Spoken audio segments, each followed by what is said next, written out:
दोस्तों स्वाभाविक तौर पर एक चीज देखी जाती है कि किसी को अगर उम्मीद से ज्यादा अगर मिल जाए तो वो उसको हजम नहीं कर पाता या फिर उसको पचा नहीं पाता। ऐसा ही कुछ देखने को मिल रहा है हरियाणा की कांग्रेस पार्टी के साथ, जहां पर लोकसभा चुनाव 2024 में 5 लोकसभा सीटों पर कांग्रेस अच्छे खासे मार्जिन से जीत हासिल करने के बाद बिखरती नजर आ रही है। और उसके बिखरने का सबसे बड़ा कारण है कि उन्हीं के पार्टी के जो नेता हैं, यहाँ पर दो ग्रुप में जो बटे हुए हैं, हुड्डा ग्रुप और कुमारी शैलजा ग्रुप, वो एक बार फिर से यहाँ पर आमने सामने दिखाई दे रहे हैं। हरियाणा में चाहे यहाँ पर संगठन का जो मामला था उसमें भी यहाँ पर बगावत देखने को मिली थी, हालांकि संगठन उनका बन नहीं पाया। यहाँ पर जो उनके पदाधिकारी थे उनको भी यहाँ पर बैठाने साधने में जो यहाँ पर प्रक्रिया थी कांग्रेस पार्टी की, उसमें भी उनके अंदर फूट दिखाई दी। और उसके बाद फिर लोकसभा चुनाव हुए, लोकसभा चुनाव में कांग्रेस ने 5 सीटें जीती। और उसके बाद जो यहाँ पर एक तरह से बगावत दिख रही है, इन्हीं की पार्टी के नेता आपस में यहाँ पर बगावत करते दिखाई दे रहे हैं। और इस बगावत की शुरुआत सबसे पहले यहाँ पर पार्टी के अंदर ही जो दिखाई दी वो कुमारी शैलजा की तरफ से दिखाई दी,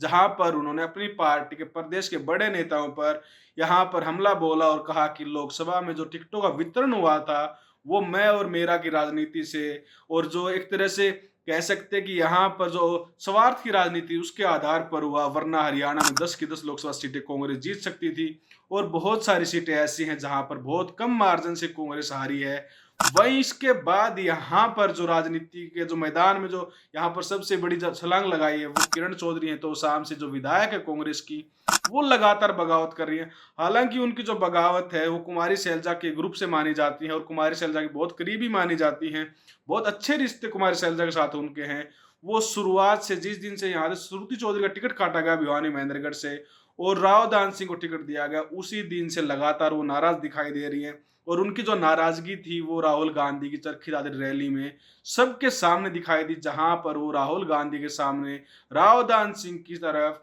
बड़ी तेज तरार और गुस्से की नजरों से उनके साथ बात करती दिखाई दी और उनके ऊपर किसी तरह के उन्होंने आरोप भी लगाए, जिसके बाद ये पूरी खबरें मीडिया में फैली और किरण चौधरी कहीं ना कहीं अब फिर से एक बार इस जंग में कूद चुकी है। और उनका कहना है साफ साफ तौर पर कि हरियाणा में जो विधानसभा चुनाव होने हैं उसमें वर्तमान के हालत को देखते हुए कांग्रेस की जो राह है, जो डगर है, वो आसान नहीं होगी, क्योंकि यहाँ पर उनका फिर से एक आरोप है हरियाणा के बड़े नेताओं पर, खासकर कि हरियाणा के पूर्व सीएम भूपेंद्र सिंह हुड्डा का नाम लिए बगैर उन्होंने ये कहा कि यहाँ पर मैं और मेरा की राजनीति चलती है, सिर्फ बाप बेटा की राजनीति चलती है। और यहाँ पर लोग मुख्यमंत्री बनकर सोते हैं और अंदर अंदर कांग्रेस को काटने की बात करते हैं। हालांकि किरण चौधरी की नाराजगी से सबसे बड़ा कारण यहाँ पर जो मीडिया के रिपोर्ट्स में है वो श्रुति चौधरी की टिकट कटना है, क्योंकि वो बार बार कह रही है कि अगर श्रुति को यहाँ से टिकट मिलता, अगर श्रुति यहाँ से उम्मीदवार होती तो वो जीत हासिल करती और अच्छे खासे मार्जिन से यहाँ से जीत हासिल करती। वहीं कुछ लोगों का ये भी कहना है कि किरण चौधरी कहीं ना कहीं अपनी इस बगावत के सहारे यहाँ पर पार्टी भी चेंज करना चाहती हैं। तो चलिए इस पूरे मसले पर बात कर लेते हैं और आपको बताते हैं किरण चौधरी को यहाँ पर अपनी ही पार्टी से बगावत करने का और चौधरी बंसी लाल से जुड़ी जो विचारधारा है, अगर वो उसी खिलाफत करके यहाँ पर दूसरी पार्टी को ज्वाइन करती हैं तो उनको कितना फायदा और कितना नुकसान हो सकता है।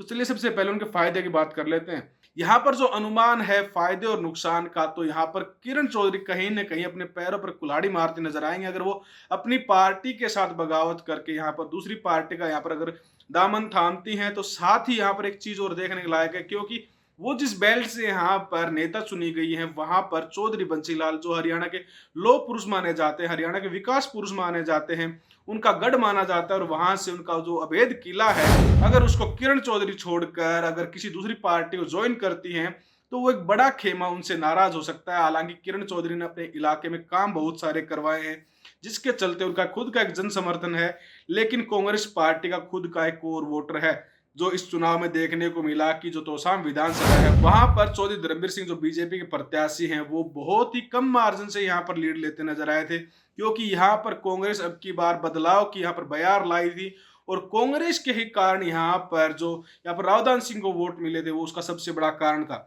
अब बात कर लेते हैं किरण चौधरी के लिए यहाँ पर नुकसान की, किरण चौधरी को क्या नुकसान हो सकता है। सबसे बड़ा नुकसान उनको यहाँ पर बंसीलाल की जो विचारधारा थी, यहाँ पर कांग्रेस की जो विचारधारा थी उससे अलग होने का सबसे बड़ा यहाँ पर उनको जो नुकसान होगा वो यही होगा कि जो टिकटों का वितरण होगा उसमें शायद उनका नाम शामिल ना हो। वही जो लोग ये कयास लगा रहे हैं कि किरण चौधरी कहीं ना कहीं बगावत के सहारे दूसरी पार्टी को साधने की कोशिश कर रही है कि किसी दूसरी पार्टी से उनको ऑफर आए, तो ये सबसे बड़ी समस्या उनके लिए रहेगी, क्योंकि अगर वो यहाँ से दूसरी पार्टी के दम पर अगर नेता चुनी जाती हैं, अगर यहाँ पर वो टिकट की दावेदारी करती हैं, तो इससे सबसे बड़ा जो घाटा है वो दूसरी पार्टी को होगा, क्योंकि यहाँ पर अन्य पार्टियों के बड़े नेता हैं जो यहाँ पर टिकट की दावेदारी पेश कर रहे हैं और काफी लंबे समय से यहाँ से तैयारी कर रहे हैं विधानसभा चुनाव की। वहीं किरण चौधरी के लिए दूसरा सबसे बड़ा नुकसान यहाँ पर उनके कोर वोटर होंगे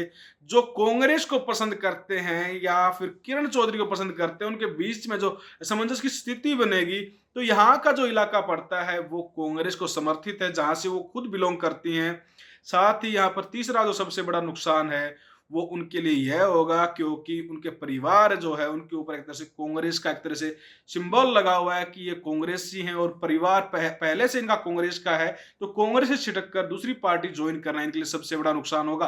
हालांकि उनके लिए फायदा ये रहेगा कि उनके पास अपनी नाराजगी के कुछ कारण हैं कि यहाँ पर श्रुति को टिकट नहीं दिया गया, यहाँ पर दूसरे किसी नेता की बात मानकर उनका टिकट काटा गया, तो इसके चलते यहाँ पर वो एक मुनाफा कमा सकती है। लेकिन यहाँ पर जो बात है फायदे और नुकसान की, वो सबसे ज्यादा यहाँ पर किरण चौधरी के लिए नुकसान नजर आ रहे हैं। अगर वो ऐसा कोई कदम उठाती हैं तो हरियाणा की राजनीति में आने वाले समय में जो विधानसभा चुनाव होने वाले हैं उसमें तोसाम विधानसभा पर आपको अब की बार नया चेहरा भी दिख सकता है। वहां के जो लोग हैं, यहाँ पर जो अभी लोकसभा चुनाव हुए थे वहां पर लोगों ने बदलाव के लिए वोट डाले थे, और इसका एक सबसे बड़ा आंकड़ा जो निकल के आया था वो लोकसभा के रिजल्ट में निकल कर आया था, जब चौधरी धर्मवीर जी वहां पर मात्र 8,000 वोटों की ही लीड उस इलाके में ले पाए थे। हालांकि जो किरण चौधरी नाराजगी थी वो लगातार चलती आ रही थी। वो रावदान सिंह के साथ सिर्फ एक बार कार्यालय के उद्घाटन पर देखी गई, उसके बाद उनकी मीटिंगों में या फिर उनके जो सम्मेलन हुए उनमें वो नजर नहीं आई। और लोकसभा चुनाव के बाद जब किरण चौधरी और कुमारी शैलजा की तरफ से बयान दिए गए तो किरण चौधरी भी उनका पक्ष लेती नजर आई और उन्होंने कहा कि वो कुमारी शैलजा का समर्थन करती हैं। और उसके बाद जो चीजें हरियाणा लगातार बदलती नजर आ रही हैं उसका कहीं ना कहीं असर अब की बात जो विधानसभा का टिकट वितरण होगा उसमें देखने को मिलेगा। और किरण चौधरी यहाँ पर अगर पार्टी का बदलाव करती हैं, पार्टी में बदलती हैं, पार्टी को दूसरी पार्टी को ज्वाइन करती हैं, तो उनके लिए ये घाटे का सौदा हो सकता है। हालांकि आप कमेंट सेक्शन में जरूर बताइएगा कि अगर किरण चौधरी पार्टी बदलकर दूसरी कोई अन्य पार्टी ज्वाइन करती हैं तो इसका कांग्रेस को फायदा होगा या फिर किरण चौधरी को नुकसान होगा। धन्यवाद।